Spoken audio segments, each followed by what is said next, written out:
हरे कृष्ण, राधे राधे।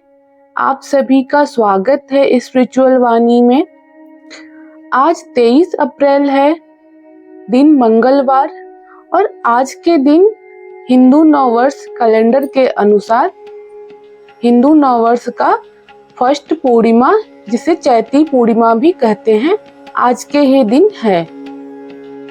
और आज के दिन ही हनुमान जन्मोत्सव भी है। तो हनुमान जी से जुड़ी कुछ अनसुनी कहानियां हैं जो आज मैं आपको बताऊंगी। तो चलिए शुरू करते हैं। परम प्रतापी श्री हनुमान जी भक्ति और शक्ति के मेल का एक ऐसा अनूठा उदाहरण है जिनकी उपस्थिति के बिना महाकाव्य रामायण की कल्पना तक करना असंभव सा लगता है। यूं तो हम सभी उन्हें श्री राम के अनन्य भक्त और मुख्य सेवक के रूप में पूजते आए हैं, लेकिन पवन पुत्र के जन्म और जीवन से जुड़ी कुछ रोचक बातें शायद ही आप लोग जानते होंगे। तो चलिए आपको हैरान कर देने वाली कुछ 7 अनसुनी कहानियां मैं बताती हूँ। कहानी नंबर 1, महादेव के अवतार हनुमान जी। हनुमान जी का जन्म चैत्र महीने के शुक्ल पक्ष की पूर्णिमा तिथि को हुआ था और हर साल इसी तिथि पर हनुमान जन्मोत्सव मनाई जाती है। मान्यता है कि जब मां अंजना और पिता केसरी ने भगवान शिव से संतान प्राप्ति के लिए प्रार्थना की, तब भगवान शिव ने वायुदेव को अपनी दिव्य ऊर्जा को अंजना के गर्भ में स्थानांतरित करने का निर्देश दिया। इसलिए भगवान हनुमान शिव के अवतार के रूप में भी जाने गए। दूसरी कहानी, जब हनुमान जी का नाम पंचमुखी रखा गया। क्यों हनुमान जी को पंचमुखी बोलते हैं? माना जाता है कि जब भगवान राम और लक्ष्मण का अपहरण पाताल के राक्षस राजा अहिरावण ने किया, तो हनुमान जी ने पंचमुखी हनुमान का रूप धारण किया था, क्योंकि अहिरावण को मारने के लिए एक ही समय में 5 दीपकों को बुझाने की आवश्यकता थी। इस 5 सिरों में केंद्र में हनुमान जी, दक्षिण में नरसिम्हा जी, पश्चिम में गरुड़ जी, उत्तर में सूअर का शीश और आकाश की ओर एक घोड़े का शीश था। तभी से हनुमान जी को पंचमुखी हनुमान के रूप में भी जाना जाता है। तीसरी कहानी है, हनुमान जी के अद्भुत नाम क्यों पड़े। हनुमान के पिता सुमेरु पर्वत के राजा केसरी थे तथा उनकी माता का नाम अंजना था, इसलिए उन्हें केसरी नंदन और अंजनी पुत्र भी कहा जाता है।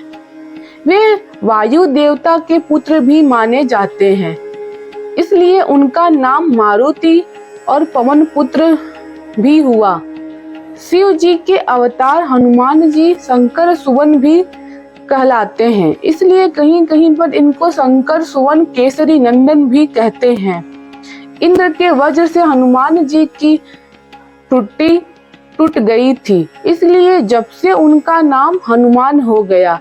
साथ ही वज्र के समान बलवान शरीर होने के कारण श्री हनुमान बजरंग बली भी कहलाए, इसलिए हनुमान जी को श्री हनुमान बजरंग बली भी कहते हैं।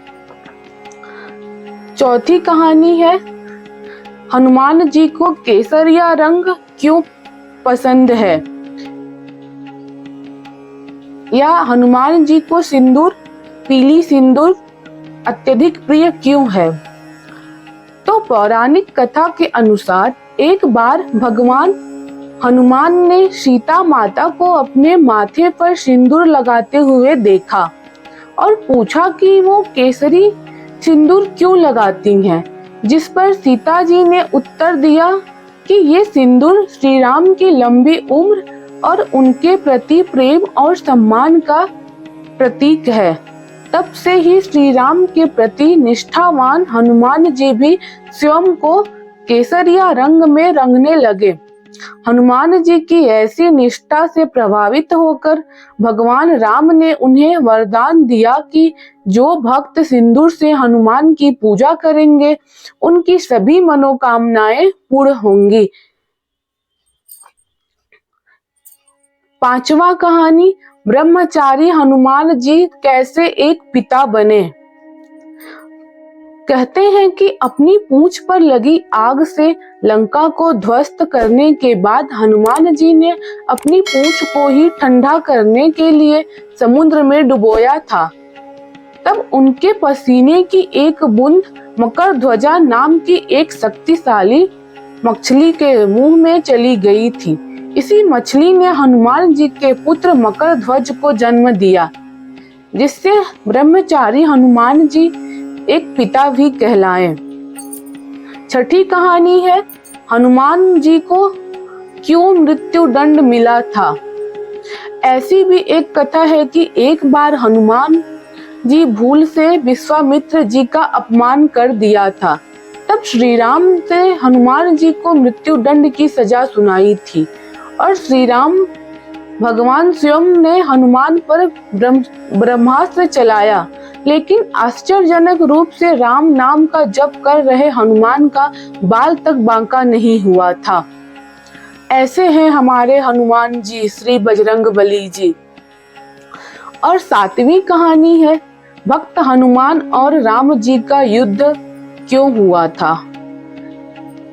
एक किंवदंती के अनुसार ऋषि विश्वामित्र के निर्देशानुसार भगवान राम को राजा ययाति को मारना था, लेकिन राजा ययाति ने हनुमान जी से रक्षा का वचन ले लिया था। फिर हनुमान जी ने किसी तरह के अस्त्र शस्त्र से लड़ने के बजाय भगवान राम का नाम जपना शुरू कर दिया। राम ने जितने भी बाण चलाए सब बेअसर रहे।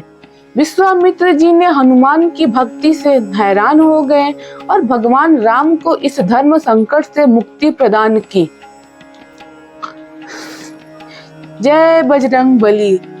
तो संकट मोचन आप सभी भक्तों के समस्त संकट को दूर करे और हनुमान जन्मोत्सव की आप सभी लोगों को बहुत बहुत बधाई हो।